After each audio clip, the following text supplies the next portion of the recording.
I wanted to address the 75th anniversary of the Palestinian Nakba, which is also the 75th anniversary of Israel's creation. So the state known as Israel, which has no internationally defined borders, uh, whose which means we don't know where it starts or where it ends, is 75. The Economist describes Israel as a survivor, but in fact, it's the Palestinian people upon whom Israel has been built literally on top of who are the survivors and who are forgotten in Western media. So I thought it was important to address that and what Israel means, not just for the region, but for a world that is increasingly seeing larger numbers of its population under the control of a dystopian high-tech system of surveillance. Aaron, you understand what the Nakba is. You've covered this for years. Just, before we jump into it, any initial thoughts on Israel at 75 or the 75th anniversary of the Palestinian Nakba? Well, just hearing the number 75, it reminds me the official tally for the number of Palestinians who fled their homes is 750,000, is it not? Isn't that around the number who were forced to flee? That's 750,000 Palestinians Yeah, forced in from their 1940. homes. Yeah. So I don't know. That's just an interesting tie there. But what can you say? What's interesting is that it's taken 75 years for even the very fact of the Nakba to be acknowledged, because for so many decades, at least in the West, you couldn't even acknowledge publicly that hundreds of thousands of Palestinians were forced out of their homes. And the propaganda that we got, and you especially get this if you grew up in a Jewish community like I did, going to Jewish summer camp and Sunday schools, that the official story you get is that all these Palestinians just happened to leave their homes because their Arab leaders told them to, because they wanted to wipe out the Jewish Israelis. And so everyone so it's their own fault that they lost their homes, and therefore the implication is we have the right to steal their homes and not allow them to return. That's the propaganda that Jews especially are told in the West, but that's also been parroted in so much mainstream media discourse. And then you read the actual story, and this is had been unearthed by obviously Palestinians first telling their own stories, but also Israeli historians confirming this from the Israeli historical record, that actually this was ethnic cleansing, that this was massacres of Palestinian villagers and the threats of more massacres against Palestinian villagers that forced them to flee. And what most people don't know is that even before Israel was officially founded in 1948, by that point, already hundreds of thousands of Palestinians had already fled. So it's not as if the fleeing begins when there's a war between, the new Israeli state and surrounding Arab states. Already by then, so many Palestinians have been expelled, and that's actually what helps prompt the surrounding Arab states to intervene. But the official story then becomes, oh, Israel defended itself against these invading Arab neighbors, and that's when all of these Palestinians just decided to flee their homes because they wanted to help wipe out the Jews. I mean, it's complete revisionism to justify ethnic cleansing. And, now it's really hard, I think, to deny that. But for a long time, that was just like, established propaganda. Like there was a famous book in the 1980s called From Time Immemorial that Norman Finkelstein debunked, that was based on this myth that there were no Arabs really at all in Palestine, and the Jews, populated an empty land. And then those that did flee in 1948 did so on their own accord. I mean, that was a very popular book, widely celebrated in liberal culture. You couldn't get away with that now. So that's at least a positive development in how things have gotten for the better, but still zero justice at all for that ethnic cleansing and widespread acceptance of it. Because, as you say in the title of this episode, this is apartheid at 75. This is apartheid that began back then and continues today. Yeah. So that's a great point you made, Aaron, that by the time Israel declared its so-called independence, hundreds of Palestinian villages, over 200, had already been ethnically cleansed. Hundreds of thousands of Palestinians had been forced from their homes, turned to refugees already by that point. And it was that declaration of so-called independence and the passage by the UN General Assembly of Resolution 181, which led these Arab states to intervene in what was actually kind of a phony war, because they were phony states, still bearing the legacy of colonialism. Okay, 2 points here. Resolution 181, which Israel always upholds to justify its creation, did not authorize the creation of a Jewish state. It authorized the creation of a state whose borders would have contained close to 50% Arab or Palestinian and 50% Jewish population, which necessitated the intense campaign of ethnic cleansing that ensued afterwards. Because in order to have a Jewish state, according to Benjamin Netanyahu, at least 70% of your population inside the territory that you control needs to be Jewish. So what we've seen is violent demographic engineering since the dawn of Israel's creation in order to fulfill the objective of Zionism, to create a exclusively Jewish state. Okay, that's the first point. That's why the ethnic cleansing was necessary. And here is actually, I want to show some video of a place called Manshia that I would frequently pass when I was staying in Tel Aviv, starting work on my book, Goliath. This is actually, you can see that light tower right there. That's old Jaffa, now known as Yafo in Hebrew, or Jaffa. And this area was actually ethnically cleansed before Israel's establishment as a state. This is what it looks like today. This is part of the Tel Aviv municipality. And there were hundreds and hundreds of homes there. And these homes were detonated, blown up by Zionist militias after their residents were literally thrown into the sea in 1948. That's what it used to look like there. They were all blown up and then bulldozed. And when you pass by there, you walk on a kind of boardwalk area by the beach. It's, you know, very pleasant. And you look to your right and there are these grassy dunes, and those dunes are built atop the ruins of those homes. Very few Israelis know that there were any homes there. One of the few remaining homes, which wasn't a Palestinian home, has been converted to a museum, to something called Etzel, which was a Zionist terror organization that carried out massacres and attacks on Palestinian civilians and participated in the ethnic cleansing of Manshia. So you constantly hear from Netanyahu and other Israeli leaders about Palestinians having terrorist memorials, where there's one right there on the way from Jaffa to Tel Aviv, honoring the ethnic cleansers of this area. They were literally thrown into the sea, and most of them were forced to flee to Gaza. The Gaza envelope, which was then under the control of Egypt, started to fill up. And this is why Gaza is so densely populated, is because it just filled up with all the refugees who were forced out of Israel, and particularly this area and the southern areas where the most intense ethnic cleansing took place.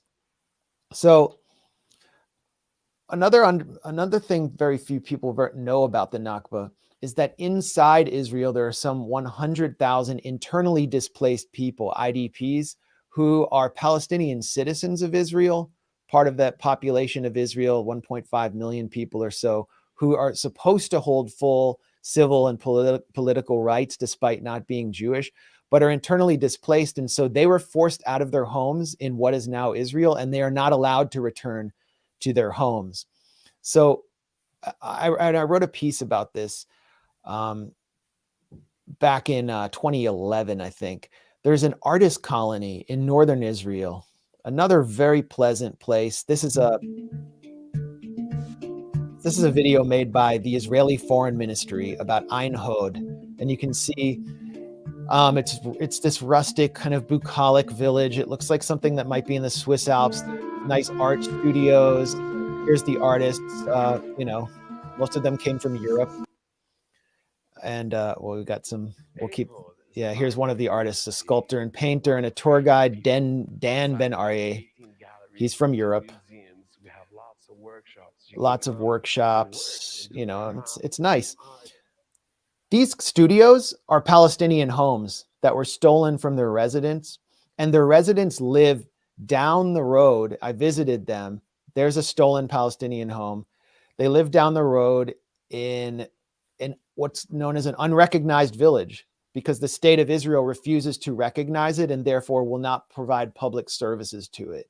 So for these bohemian artists, these Palestinians walk by their families' homes and see these bohemian artists from Europe inside their homes. And none of the tourists to Ein Hod even knows this. It's been completely papered over. And it shows how kind of a European reality has been imposed on the Arab Middle East through the Nakba. Look at this hippie festival. This is the beautification of ethnic cleansing. And when I went to Ein Hod and started asking the tour guides about what happened in 1948 and why people down the road can't receive trash service as they look at their stolen homes in their unrecognized village, I was angrily, basically cursed out. So there's no equality for Palestinian citizens of Israel. The Nakba goes on day after day after day. Here's some footage I filmed in 2010 in the Bedouin village of Al Araqib, another unrecognized village inside Israel, inhabited by people who are Israeli citizens. And this is the third time this village was demolished simply because they can't get permits for their homes. They're bringing in the Israeli border police. This is what you saw in 1948 during the Nakba, and you see it constantly, not just in the occupied territories in the West Bank, but inside Israel itself.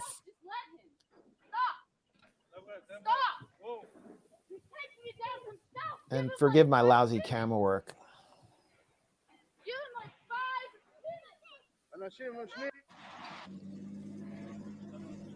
So the residents of this town of Al Araqib kept coming back and trying to rebuild. And every time they did so, the Israeli border police would come under orders from the Israeli government and destroy their shelters and their homes. Here's a family that's been displaced. And they have since had their homes destroyed and these shelters destroyed over 80 times since I filmed this, over 80 times. These are citizens of Israel who, because they're not Jewish, are not allowed to live on their family's land that they inhabited since well before the establishment of the state of Israel. So when you hear about the continuous Nakba, this is what people mean.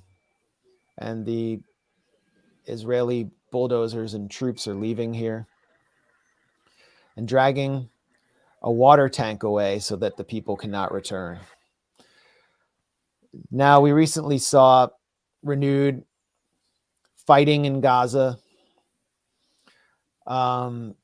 Israel decided to assassinate several commanders of Palestinian Islamic Jihad. Israel initiated the violence in this case, and they attacked one of the most densely populated areas on the planet. And of course, when you're attacking people in their homes, you're targeting people, you're going to kill entire families, and that's what took place.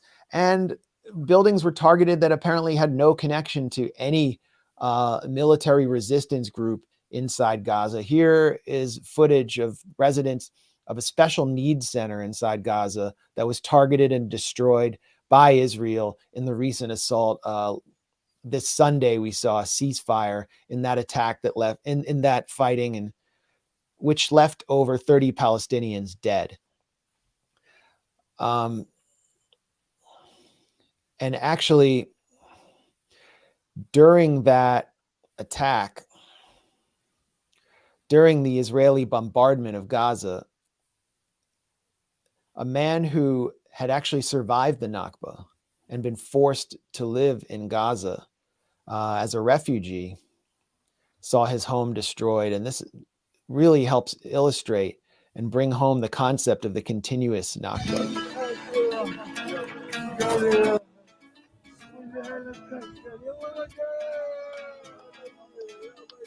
So 75 years after this man was made, this octogenarian was made a refugee. When he was a boy, his home was destroyed. His name is Hani Abu Rezek.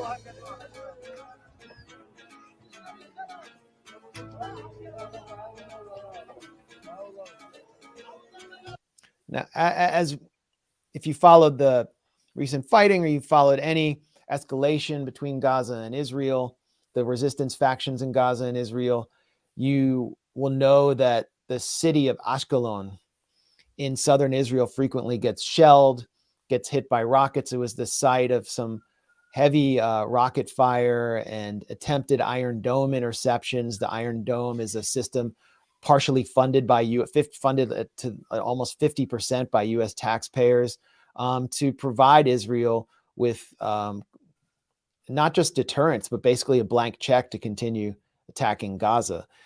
And Ashkelon was known before the Nakba as Dar Askelon. It was a Palestinian town, and its residents were rounded up by Zionist militias and then the Israeli army. They were kept in a concentration camp for 2 years behind barbed wire where they were not allowed to leave. And then they were taken in trucks and literally just dumped in the Gaza Strip. That's likely where that man was from. A large number of refugees in Gaza come from Askelon. And so now they're shelling the resistance factions that they tend to support are shelling their city that they were forced out of. Immediately after they were taken in 1950 to Gaza, they are replaced. Their homes were filled with Jews from the Arab world. As Israel's existence began to destabilize the Jewish presence in countries like Egypt and Yemen and Syria and Lebanon, and those countries were depopulated of their Jews. Poor Jews from the Arab world were simply dumped in a former Palestinian town. And then after the collapse of the Soviet Union, or during the final years of the Soviet Union, Ashkelon filled up with Russian Jews, and those people were deliberately placed there to form a human wall against Gaza. They are the front line. They happen to be the most right wing of the population. Their mayors are always first to demand attacks on the Gaza Strip from the government. And the Ashkenazi elite, the first settler colonists of Israel and those who enjoy the most privilege and education, tend to live furthest away from the fighting. That was a part of the deliberate structure of Zionism, is to pit Arab Jews and then the poorest of the Ashkenazi Jews against the Palestinians to ensure that they're fractured. And so the Nakba continues 75 years later. And just one final note on what this means for the global population is that Israel is the pioneer of human warehousing through what it has done to Gaza and the Palestinian refugee population. It has taken a population of 1.5, 1.8, close to 2 million people in Gaza. And of course, the West Bank is also a kind of panopticon sealed off by walls and checkpoints and advanced biometric scanning and facial imaging and cameras, CCTV. They've taken that population and warehoused them indefinitely because they don't fit in to the Jewish state. We can think of European Commission, the European Foreign Council leader, Joseph Borrell's comment on Europe being a jungle, a garden, and the rest of the world being a jungle. That is an analog to how Israel and Zionism has always seen itself vis-a-vis the indigenous Arab population. As Theodor Herzl, the founder of modern Zionism, said, Israel will be a rampart of civilization against barbarism. Jabotinsky, the right-wing revisionist Zionist, conceived the Iron Wall against the Arab population. And this model is being exported by Israel's tech industry and Israel's military industry, which supports 100,000 families, not just people, but families inside Israel. Practically the entire upper middle class of Israel depends on this industry, and the advantage that this industry has over, say, the Swedish arms industry or the Japanese arms industry is that they are testing their wares, whether it's surveillance technology or drone technology. Israel's the inventor of the drone, on a restive indigenous population that is being warehoused. And so Israel is able to become the world leader in maintaining surplus humanity. Now, if you think about the advancements in tech, AI, what we saw during the pandemic, where populations were locked down across the globe, and remote work was accelerated. Children were forced to use remote learning technology. People are being replaced by robotics and AI in their jobs. That population is going to become restive, and a portion of it will have to become warehoused. Or if you look at the migrant population in Latin America that is now descending on the US-Mexico border, these are surplus populations, and Israel is seeking to maintain its value to the world by exporting technology for controlling and dominating the population that does not fit in to the violent neoliberal model. So 75 years of this, if we are to see another 25 years and Israel reaches a century-long existence as an exclusivist Jewish state, that will be bad news for humanity, because it will have survived on the backs of the majority of the people in its own region. It will have eroded international law, and it will have advanced new mechanisms for controlling people across the world in order to maintain its value to its benefactors right here in Washington. And that is why people around the world are resisting this system, why they're supporting things like BDS, why they're protesting, and why they're resisting inside Palestine.